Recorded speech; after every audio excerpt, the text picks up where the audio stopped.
Trump should do the same. Why do you say that? Well, because I litigated this. We went through this with, as you said, President Clinton. And look, at the end of the day, we lost. And I can't imagine any circumstance in which the case law that applied first to President Nixon and then to President Clinton is going to be reversed or for that matter, even qualified. President Trump is going to be required at the end of the day to give testimony to Special Counsel Mueller. I have little doubt, I have no doubt about that. And I think that in the meantime, the efforts on the part of at least some of his lawyers to hide him from the truth or from a day of reckoning only makes him look like he has something to hide. It's impossible, I think, for him to maintain he's got nothing to hide. He's perfectly innocent. Does that apply? Does that apply to the position you took for Clinton? Were you trying to hide the truth then? Well, no, we were not trying to hide the truth, but we were trying to. So when you, is it one of those things where it's different? To make sure, Jack, is it one of those things where it's different when you do it? Yeah, sure, and it's different now. But look, the law is changed. We didn't face a situation in which the law was clear on whether or not President Clinton would be required, for example, to testify in the Paula Jones trial. That happened after my time with President Clinton. He was, in fact, required to testify in a civil suit involving sexual harassment.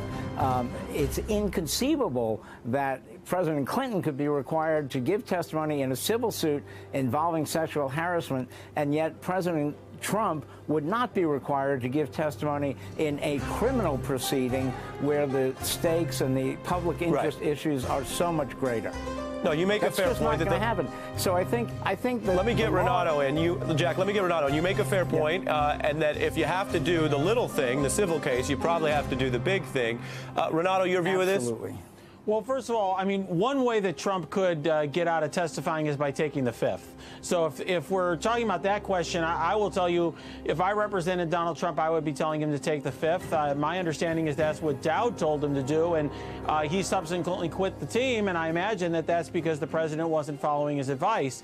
One issue for the Trump camp is Donald Trump doesn't seem to be following sound legal advice, and I think regardless, you can say, well, he has something to hide. Look, he's the subject of a federal criminal investigation. Of course, he's got some very serious concerns, and keeping his mouth shut is probably his best move going forward.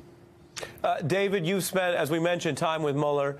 I want to read from these rules because since the Washington Post reported it out, reminded people it's gotten a lot of attention that, of course, Mueller will put this together. Rod will make the call. At the conclusion of the work, Mueller will provide the Attorney General, in this case Rod, with a confidential report. Rod then can determine public release of these reports, whether they're in the public interest, meaning that's up to Rod Rosenstein. Do you think Bob Mueller, based on what you know, will leave that up in the air, or will he create a report, as lawyers can do, in a way that it really puts the heat on Rosenstein to pass it on? I don't envision it being putting the heat on Rosenstein. I see it doing a meticulous, complete job which allows Rosenstein to do that if he judges that it should be done. And frankly, politically, it'll be hard not to. I can't imagine a scenario in which there's any kind of a report that goes to Rosenstein, and whether the decision is to pursue further measures or not, that there isn't pressure to put that out there. Listen, this investigation has so many different parts that are touching so many different aspects of the campaign and things around it that the public interest and the congressional interest is high enough. They're going to want to know the details in one way or another. Right. And Jack, on that point, I mean, what David's referring to is that if this is done the right way, there shouldn't be a ton of daylight between Rosenstein and Mueller because they're interested in getting to the facts within the rules, right? On that point, I'm holding the new memo here that came out, this week in the Manafort case, where Paul Manafort's lawyers were arguing, hey, maybe Mueller overstepped his authority. And Mueller was like, yeah, sorry, dude, I have all the authority written in advance from Rod Rosenstein. Jack, as an experienced White House litigator, I wonder, what did you take from that? Does that show that these two are really in lockstep in a way that wasn't previously confirmed with internal DOJ memoranda? I think everything we've seen about the dealings between Mueller and Rosenstein suggests that they are totally in lockstep. And you know, but look, to the greater point, it's absolutely the case that the public interest in seeing this report, whatever it may say, is going to be enormous. We have elections coming up, by the way. In the event that Democrats took one house, you can be sure that there would be processes underway to compel the disclosure of the report to the Hill. But I think that even Rosenstein, he would, I believe, very much want, at a minimum, to transmit the report to the committee chairs and ranking members of the relevant affected committees on the Hill. But one way or the other, I think this report will become public. Again, the issues, this is not Bill Clinton, this is not tawdry sex stories. This is about Russian interference in our electoral process at the very heart of our democracy. That is not going to be kept under wraps, you know, for any period of time. I don't think once it's complete, once the investigation is completed. And Renato, take a listen to Jim Comey explaining why you don't get into too much detail about witness v. subject v. target. For you to make a public statement that he was not under investigation would not have been illegal, but you felt it made no sense because it could potentially create a duty to correct if circumstances changed. Yes, sir. We wrestled with it before my testimony, where I confirmed that there was an investigation, and there were two primary concerns. One was it creates a duty to correct, which I've lived before, and you want to be very careful about doing that. And second, it's a slippery slope. Renato, as you know, there's the way that lawyers and politicians use all those words and you don't know what they're saying. But duty to correct and slippery slope, as I understand it, means you say someone's a subject one day because they are intimately bound up in these alleged crimes. You learn more information, even potentially from their testimony, and the next day they become a target. They're about to be indicted in a normal case.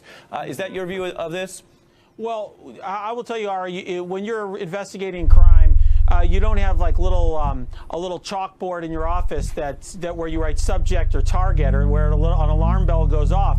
These are judgments you make. Usually you don't even wrestle with those questions unless or until you were asked by their lawyer, or there's some reason to come up with that determination. And it's not always a simple, easy question to answer, because, for example, determining whether someone is a target means you've decided that you are going to pursue charges against them. That's what it means. And that sort of decision is not something, or you're likely to make that determination, or that you're likely to seek an indictment. Are you raising the legal prospect that because this particular individual, the President of the United States, has extra reasons that any indictment, potential indictment, is very different, that the bar from subject to target would be even higher in this case? Meaning it's worse that he's a subject in this case? Well, what I mean is that I guess what I'm trying to say, Ari, is it's something you generally do towards the end of your investigation period. Yeah. I think certainly he's going to be very careful about it when you're dealing with a case of this magnitude. But you'd be careful with anyone. I was very careful about saying that somebody was a target of investigation in any case.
Have you been?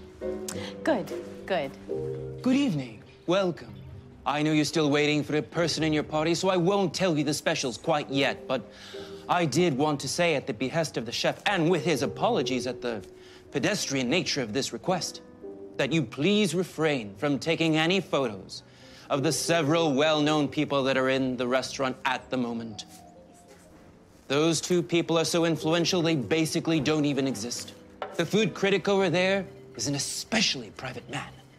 Over there is the wife of the future mayor. I love great ideas. Of course, we understand that you may want to take a photo to prove to your friends that you got a table here, in which case we'd like to request that you turn your camera in that direction. There's the architect, engineer, and designer who helped build this place, and they don't mind attention in the slightest. Or that DJ who's already taking photos of herself, if you'll excuse me. Excuse me. Could you not do that in the dining room, please? Do what? Take pictures.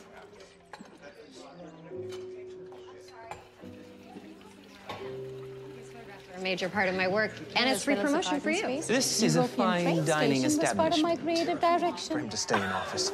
And with this whole party in free fall, there isn't going to be a successor.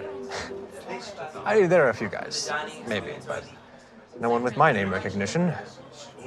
Plus, after the mayor nosedives... Installed. I have to admit, I thought this was going to be Well, far more if it was populous up to venue. you, we'd I'm probably be making the dining most in of a some subpar hideous experience by at modern least making dungeon. the vibe look better than it is. Just make your whole vibe classy for tonight. We've all done Thank very you. good work here. How about living in the present? How about you focus on your present and I'll focus on mine? Well, then I hope you'll find that our technology is the best and that 10-year contract makes sense. That's not the contract I had in mind. Oh, well, it's the one your competition has in mind. You and I both know this is the future. Shade from a waiter for not living deliberately enough. Hashtag FML. We'll revolutionize more than just the industry. It'll change the way everyone lives.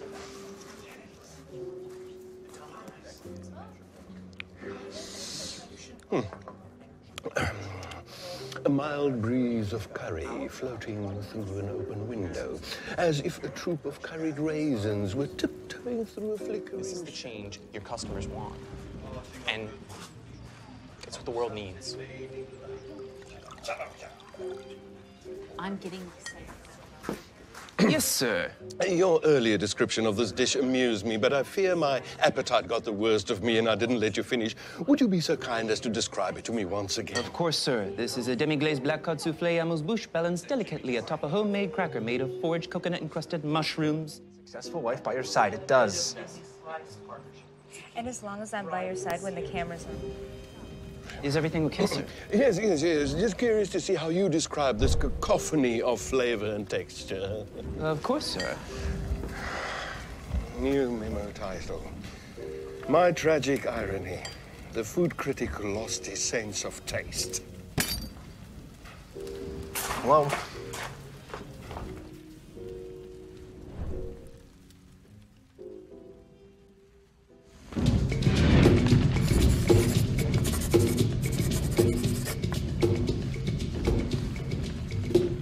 Freezer is broken? Sorry, I just think that's a secondary concern to our patrons, given that the restaurant is now on fire. Yes, they've noticed, but I don't think they care. I'll do my best to act normal, but under the circumstances, I don't think that's possible. You know, the guy running for mayor is here. Hashtag important. That's the guy with the genius idea to require solar panels on roofs to every new affordable housing unit. Implementing it now, you should. Transition. Yes, but I'm not in charge of maintenance. I didn't say you were. God, it is quite hot out here. If this keeps going, it is possible that all this foliage will just die. It's a shame. Oh, I will. Hey, I wouldn't be surprised if your parents were shareholders. Or even you, for that matter. Have you even read the proposal? Yes, I did. And I like it. I would love nothing more than to see fuel efficiency increase by 5%. I could not only charge a 25% increase on my products, but I could also sell more Maybe you could write something up about it and factor of help me 2. include it in my platform. Numbers I'd give you credit. I could even are very I appealing. could even tweet you about it. That's why you're I'm so surprised at how well the Casina dealing with his garbage.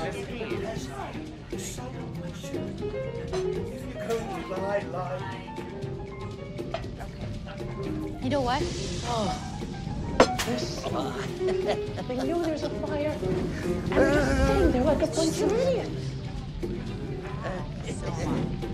Excuse me. Oh, you seem like you're suffering, so it must be the heat. It is hot. Yeah, I know it's hot. The food is very spicy. It's actually burning my mouth. I don't know why you would tell me that. Any longer. I put a carrot in there for you. I kind of just got a cool opportunity and screwed it up. Hashtag facepalm. Hashtag SMH. Hashtag IRL too hard. Accept, we can accelerate your options. I imagine that would make you a help, sir. If you want to help, then do something about that damn fire in the kitchen and let me get back to dissecting my phenomenal culinary experience by piece. Well, I too would like to get back to my meal, along with my fun, super fun, absolutely glorious No more wine. friends and me. So why don't you do something about the fire in the kitchen? My place is to sit here and eat. Putting out fires is not my job. Nor is it mine. Yes, well, you can try at least. Absolutely not. Wait! Waiter!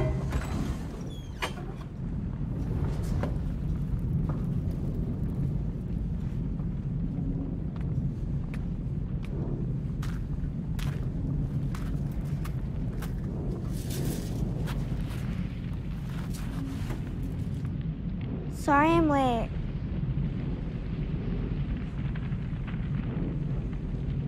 What's for dessert?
to the sound of my voice. The timbre, the rhythm, the tone. The words are only sounds, only frequencies, are only ripples of movement in the air. Your entire consciousness, the you of your mind that is now in the present, is just waves on the surface of a vast, deep ocean of thought. I will speak and you will hear, but there is no need to think, no need to wonder, no need to resist. My words will pass through your conscious mind into the depths of your unconscious ocean of thought, and you will immediately understand their meaning. The words are just sound. They will pass through you, and their meaning will blossom inside you. Gently close your eyes.